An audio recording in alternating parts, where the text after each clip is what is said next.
There is a machine that sits on a concrete pad at the side of a house, about the size of a large trunk, and it does nothing at all for years at a time. It waits. And when the power on your road goes down at 2 in the morning, it starts itself up and carries the house until the line comes back. To put one in runs $10,000 to $15,000. The average job across this country comes in around $8,500, and on a big house it goes past $20,000. And I want you to see how that price is built, because it is worth understanding. The machine itself for a house-sized one is $2,000 to $5,000. Everything else is the putting in of it, another $3,000 to $5,000, and that is the part that moves. It moves with how far the gas line is from the pad and how far the pad is from your electrical panel, because every foot of that is trench and pipe and wire and a man's day. It moves with what sort of switch you want, the kind that throws over by itself against the kind somebody has to go out and throw. It moves with whether the ground is soft or rock, and with what the township wants for a permit. 2 men on the same street with the same machine can be $3,000 apart on the bill, and neither was cheated.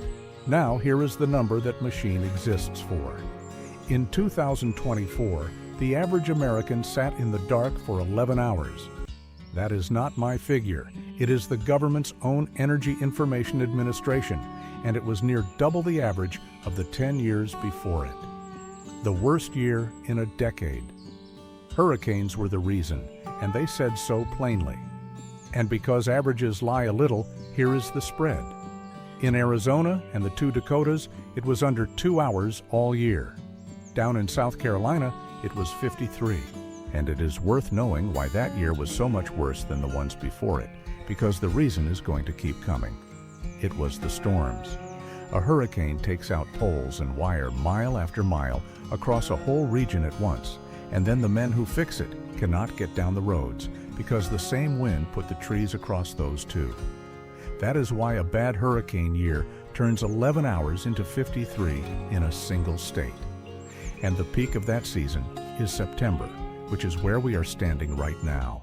Nobody in this settlement has bought one of those machines. Not one on this road or the next one over. And I am not going to tell you why for a good while yet, because whatever reason you have just this second put together in your own head is wrong, and I would rather take it off you properly than let you sit there being sure. My name is Gideon Riehl. I am 65 years old.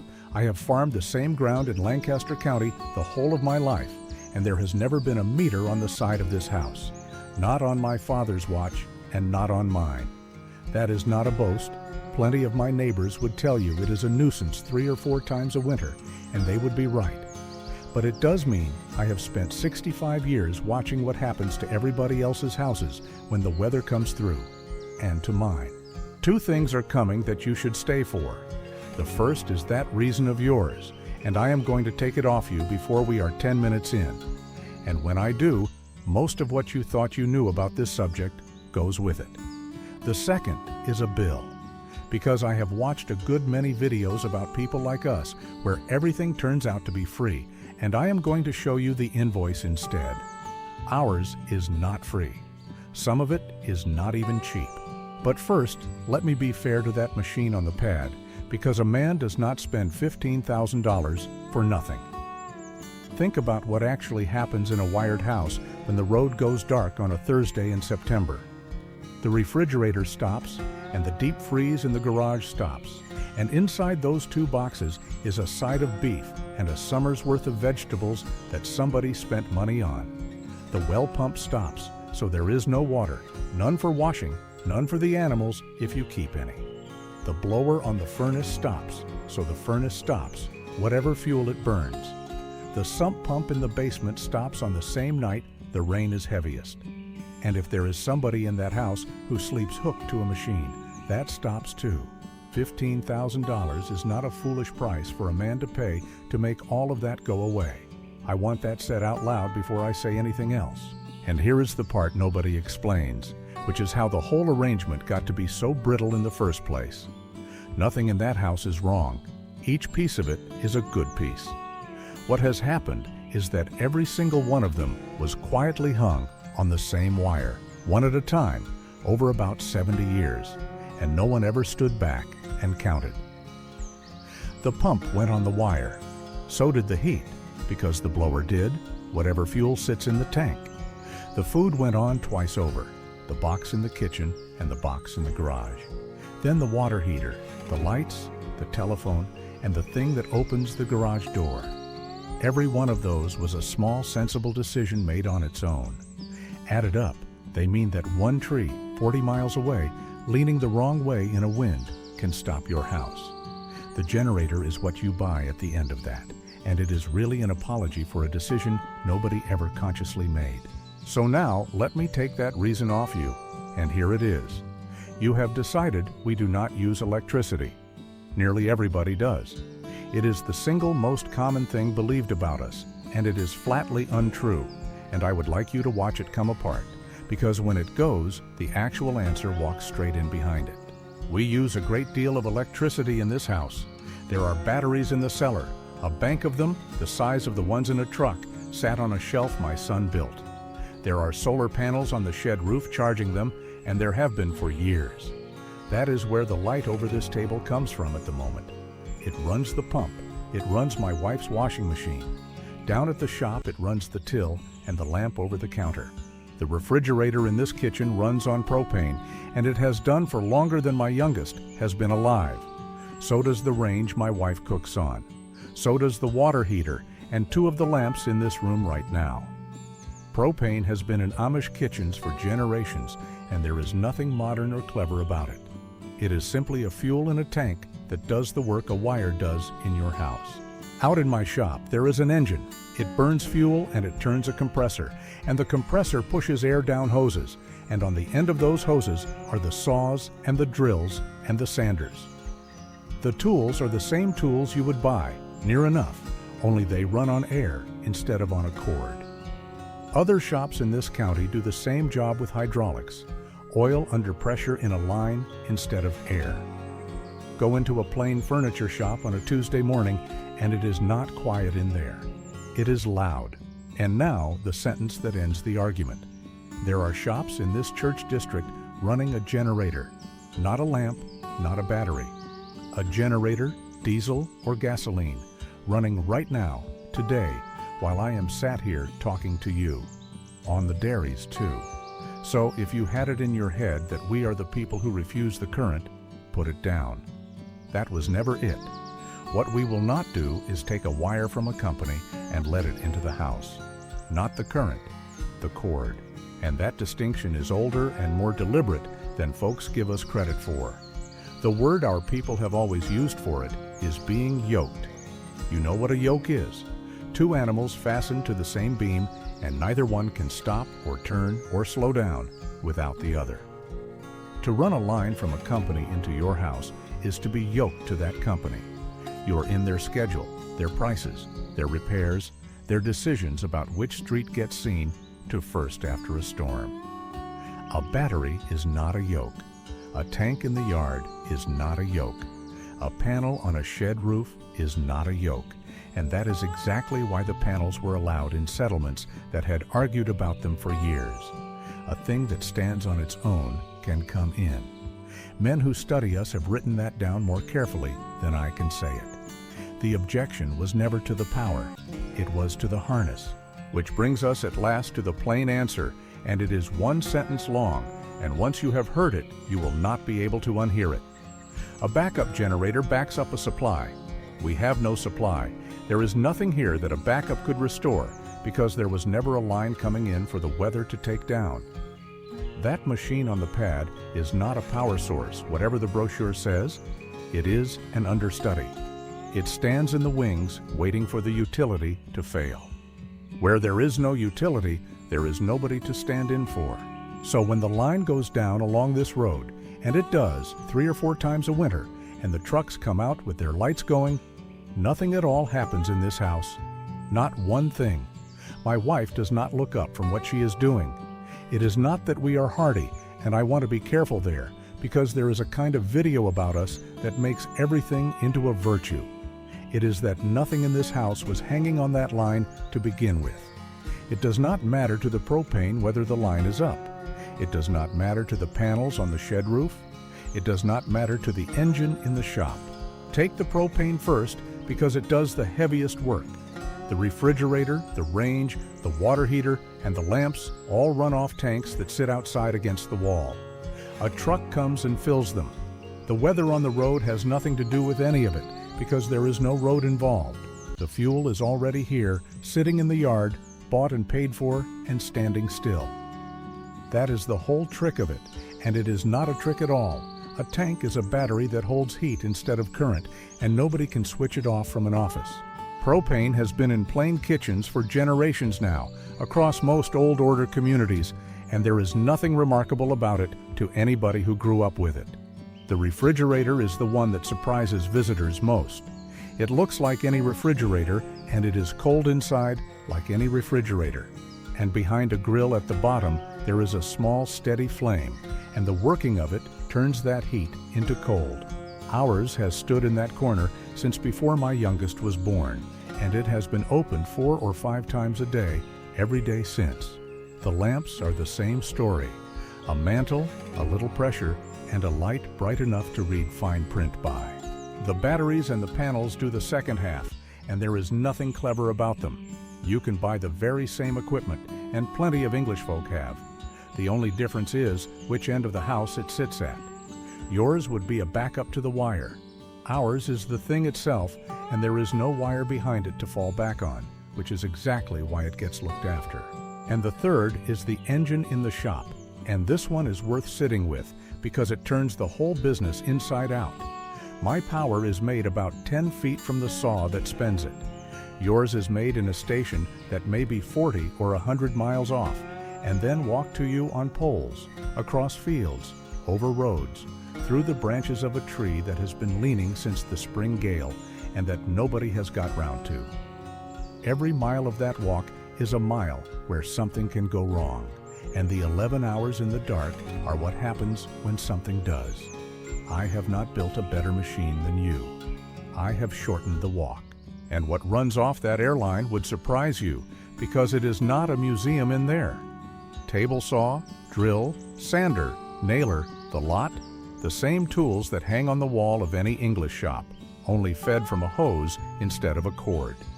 Whole furniture shops in this county run that way, and so do construction crews who take a compressor with them on the truck and work off it all day. Other places use hydraulics instead. Oil under pressure in a line doing exactly the job an electric motor does, and the pressure is made on the premises. There is a certain kind of visitor who arrives expecting hand planes and candlelight and is genuinely put out to find a shop that sounds like a shop. I will tell you what it looks like from this side too, because you have probably never seen it that way round. 3 or 4 times a winter the line along this road goes down, and I can tell from the kitchen window the exact moment it happens, because the houses on the far side of the road go black altogether and then stay black. In an hour or so, the trucks come out with the yellow lights turning. My neighbor over there is a good man, and he has a generator now, and I can hear it start. In here, nothing has happened at all. I am not telling you that to crow about it. I am telling you because it took me until I was a grown man to understand that the two of us are not doing the same thing at all. He is waiting for something to come back. I am not waiting for anything. Now I owe you the bill, and I said I would. Ours is not free, and I will not pretend it is. Propane is an invoice that comes the same as any invoice, and when the price of it goes up, my wife notices in the same week yours does. Panels and batteries cost real money before they save $1. That is money laid out years ahead, and a young couple starting out feels it. Batteries wear out and want replacing. Somebody has to go up on that shed roof and sweep the snow off, and that somebody is usually me, and I am 65. And here is the hardest number on my side of the ledger, and I would rather you had it from me. The diesel that runs the generators in some of our shops got so dear that businesses in our own communities were spending tens of thousands of dollars a year on fuel alone. Not on tools, not on wood, on fuel to make their own power. That is the real reason a good many Amish shops have gone and put up big solar arrays these last years. Every one of those arrays went up on the strength of a fuel bill, and a man reading his own accounts. That is worth sitting with because it cuts against the picture people carry of us. It was arithmetic that moved those shops, the same arithmetic that would move yours. And the sun was simply what the arithmetic pointed at. So do not walk away from this thinking, ours is the cheap way. I have no idea whether it is cheaper, and anybody who tells you flatly that it is has not seen our books. We pay for power the same as you do. The difference is not the size of the payment. It is that we pay to make it instead of paying to receive it, and nobody can take ours away by mistake. There is one more honest thing, and it matters more than all the rest if you were sat there doing arithmetic on your own house. That $15,000 machine on the pad does something mine does not do and cannot do. It keeps a modern house alive. The well pump, the blower on the furnace, the deep freeze, the garage door, the machine beside a sick man's bed. Mine keeps this house alive, and this house does not ask for any of that, because it was never built to ask. You cannot bolt our way onto a wired house. It is not a product, and it is not a weekend's work. It is a set of decisions somebody made about a building 40 years before you got there, and every one of them was a decision to want less from a wire. I am not selling you anything, and I am not telling you what to do about your own house, because I have never lived in one like it. I should say, too, that I am telling you about this settlement and not about every Amish person alive. The Ordnung differs from district to district. Solar is settled and ordinary in some communities and still argued over in others. There are men in this district who work all week at an English shop that runs on the grid like anybody else's and think nothing of it, and neither do I. When I say we, I mean this road and these fields. So step back and look at what you are actually looking at. A backup is worth exactly as much as the thing standing behind it. 11 hours in the dark is what a supply costs when somebody else owns it, runs it, and repairs it on their own schedule. $15,000 is what it costs to buy your way partway out of that arrangement. Partway, mind? The generator does not give you your power back. It rents you a few hours of independence at the worst moment of the year, which is the most expensive moment there is to be buying anything. And so you know I am not leaning on one freak year. Even in an ordinary one like 2022, the national figure with the big storms counted in came to about 5.5 hours a customer. The 11 was a record. The 5.5 is the weather you actually live in. Now, I promised you nothing to do, and I am keeping to that, because I am no electrician and I will not play at being one. Do not take a word of this as instruction about wiring or fuel. A generator in the wrong place kills people every winter, and that is a subject for a man who does it for a living. What I would ask is that you go and look at 4 things this week, and looking is free. First, walk your own house and count what stops when the wire stops, not the lights. Everybody knows the lights. Count the water, the heat, the food in both boxes, the sump, and anything medical. Second, ask which of those 5 you would still have if the line went down tomorrow night. Third, find out what one of those machines on a pad actually costs where you live, with the trench and the permit, because the number on the internet is never the number on the quote. And fourth, ask yourself the question that took me the longest to arrive at. How many separate things in your house are hanging on the same single wire? And when did anybody ever decide that on purpose? Because that is the sentence I would have you carry out of here, and it is not about being Amish at all. A generator is not a way of having power. It is what you buy when everything you own is hanging on one line, and it stands in for that line for a few hours a year at a price you would never have agreed to in advance. Now do something for me in the comments, because I read them, and my grandson reads out the ones I miss. Tell me how many hours you were without power last year, your best honest guess, and the state you live in beside it. Nothing else. The government says 11 on the average, and under 2 in Arizona, and 53 in South Carolina, and I have a notion that the real spread in this comment section is going to be wider and stranger than any of it. One more thing before I go. Everything I have told you today runs on something that comes to this farm. Propane in a tank, sun on a roof, fuel in a can. There is one thing here that comes from nowhere at all, and costs nothing. And my grandfather put it up, and it has never once stopped in my lifetime, in any weather, in any year. It is how the water gets out of the ground and into this kitchen without a pump, without a battery, and without a bill. Next time, I will take you out to it and show you exactly how it works. Whatever you do about your own house this winter, at least go and count what is hanging on that one wire. That is all I have got for you today. I will see you